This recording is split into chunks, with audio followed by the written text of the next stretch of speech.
Where did you put it? Just tell us. We'll let you go. Liar. I forget. I don't know. I'm dying.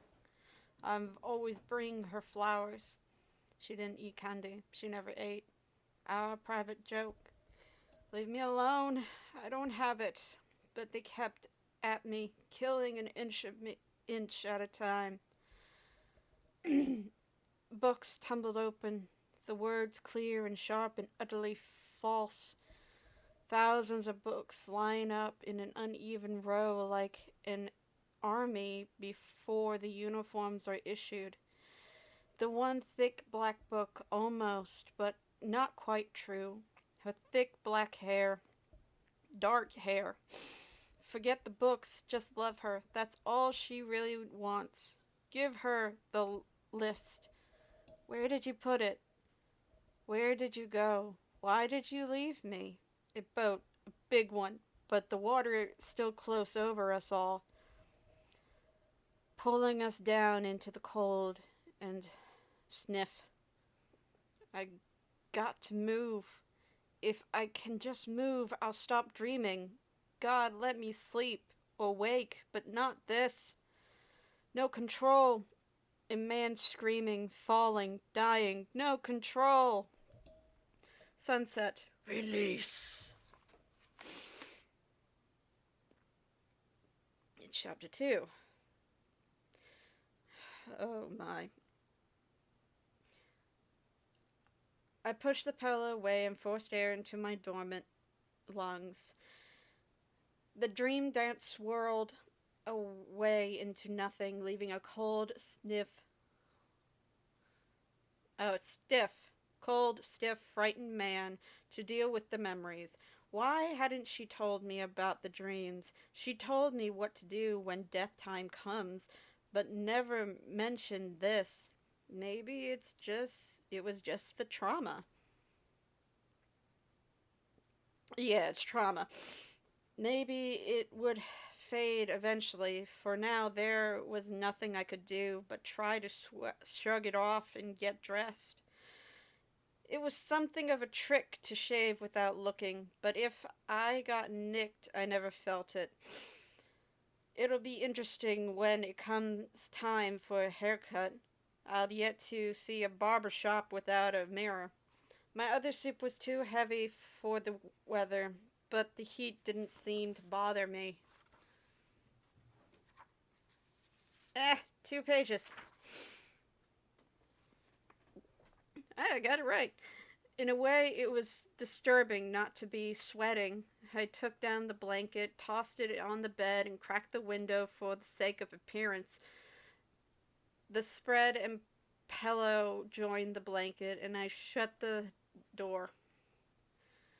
My shoes squeaked coming downstairs. It dripped into the water. The dip into the water hadn't done them any good. I dropped the useless room key on the front desk and went outside. The first trash can I found became home of my bullet-ridden, blood-stained clothes. Sorry.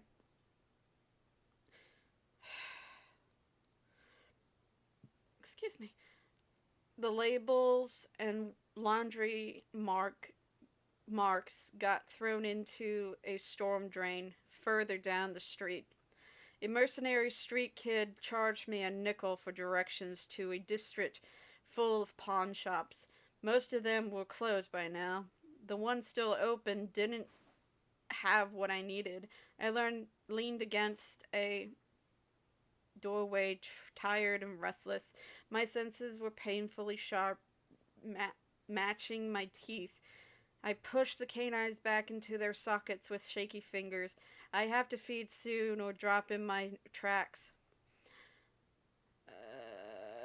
The last open shop looked no more promising than the rest, but first thing I saw inside was a big steamer trunk in the middle aisle. It was a good 3 by 5 feet and solid looking, except for some travel stickers and dust. It was almost new. My satisfaction was apparent to the sharp-eyed owner, and it took 10 minutes to haggle the price down to a reasonable level. Once in an agreement, money changed hands, and I was hauling the trunk out of the door. No cabs were in sight, as I was resigned into walking 6 blocks back to the hotel. The trunk was awkward, with its bulk, but oddly lightweight because of my new strength.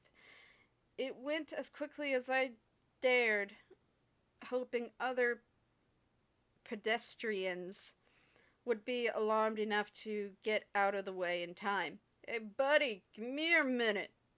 Started by being addressed, I paused, then cursed myself. Just like any hick flesh off the farm, a hick fresh off the farm. I was about to be mugged. The man in the alley was in deep shadow except where the gun pointed out. Fat lot of good did him with my dark vision. "Come on, put down the box and get over here, now." He waved the gun. I eased the trunk into the pavement. I was fast enough now to take the guy, but the gun might go off and bring the cops. I had no desire to risk putting bullet holes in my last suit. Wishing hard I were any place else. I stepped forward. The man shimmered, went gray, and vanished. So did the alley. As though from the far distance I heard him yelp of surprise and the slap of feet as he ran away. That was of minor concern, though. I was having trouble with my senses again. No weight, no form, and just this side of total panic.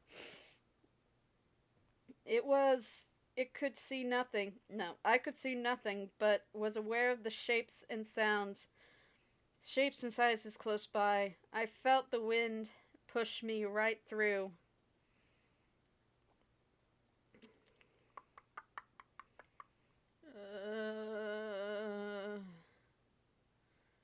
Pushing me right through the wall of a building. My body oozed between the cracks in the in the bricks. I shoved away hard and launched myself through the wall of the opposing building and stumbled to my feet in a ladies' chain clothing store. It was great to have feet again, and legs, and all the others things that were necessary come with a solid form. I leaned on the table, delighted to have hands again. Reality was just wonderful. I looked around and wondered how I was supposed to get out. All in all, dematerialization was tough on the nerves, but a hell of a great way to avoid a mugging. Yeah, you say that. My escape from the dress shop was a reluctant undertaking. Going through the doors would usual way required breaking the lock and perhaps setting off an alarm. At least the place was closed. My sudden appearance out of nowhere might spoil business for the owner, though. It would have been for an easier exit out of the door. I wasn't sure I could repeat the trick. In retrospect, it seemed more instinctual than conscious, like trying to swim when thrown into the water for the first time. Don't panic, and the body would do all the rest. The third try was successful. 1 second I was in the shop, the next outside with the trunk and making sure my body was all there. Nothing. Everything was intact, but I was very tired and my throat ached for thirst. I turned the room light on out of habit, then squeezed the trunk through the doorway between the bed and my belongings. It was beginning to look like I set from a Max Brothers movie. I sunk into the creaky chair and miserably considered food. There was no way I could cheat around my condition. The mere thought of going out for even the rarest of steaks made me nauseous, but that in turn led to another thought. Hurrying downstairs, I whistled for a cab. By the time one arrived, I was twitching with restlessness. I forced myself to move sedately, getting in and remembering to sit close to the door to be out of sight of the rearview mirror. "Where to, mister?" "The stockyards," I lisped around my teeth.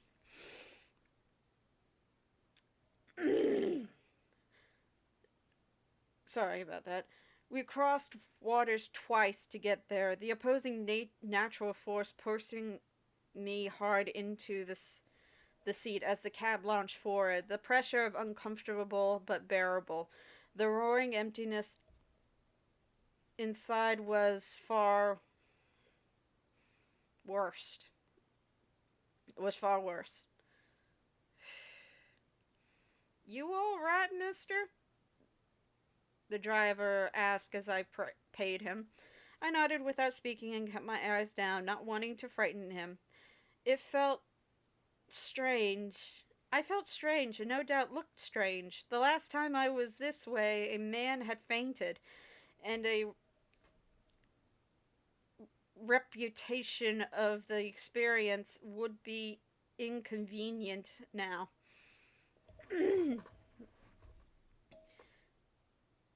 The air was permeated with the smell of blood. There was other smells, but this was the one that cut through them all and gave me a direction to follow. The place was full of people and noises.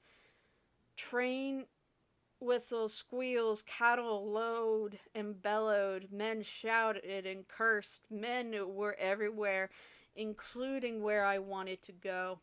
I went in, anyway. At the point I was challenged only once by a large specimen who, from the size of his shoulders, looked like he swung the sledgehammers that sent the animals on their final journey to the dinner table. I couldn't understand what he was saying to me, except it was hostile in some way. He was nothing less than an annoying obstacle to walk past, but he stopped me with a slab of a hand. This kind of behavior irritated me at the best of times, but I was now to the point of physical pain. I swatted his hand away and snarled some threat, a mild enough reaction considered how badly I felt. We locked eyes in anger for an instant, and for the first time I became aware of another person's mind. I told him to leave, and from my brief contact with him, knew he thought he sudden retreated was his own idea.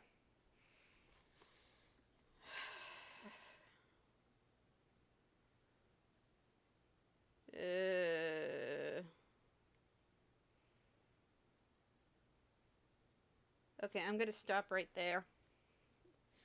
I'm gonna mark it. And at this point in the video, we cannot proceed into the Mana Fortress, so I am going to call Flammy and go to the Golden Isle, where I can save, literally, and upgrade my weapons. After I,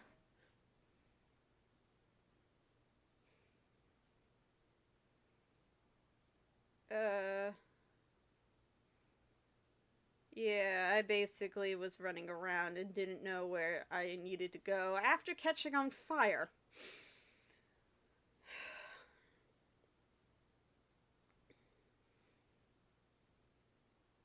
So, go back down.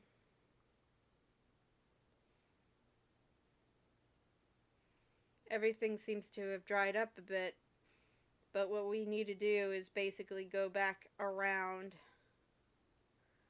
to the other underground, because there are like two of them. I'm not 100% sure. Oh, dear me. Oh, this is the part where I basically said screw it and looked up a a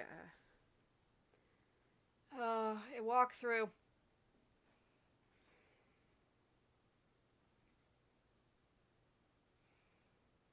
I wanted to think about these to examine the test it to make sure it was not just imagination, but something stronger and much more instant was in.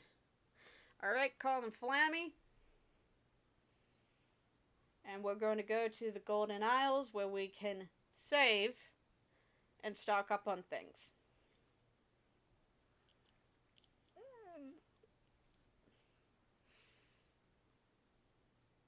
Alright, there we are.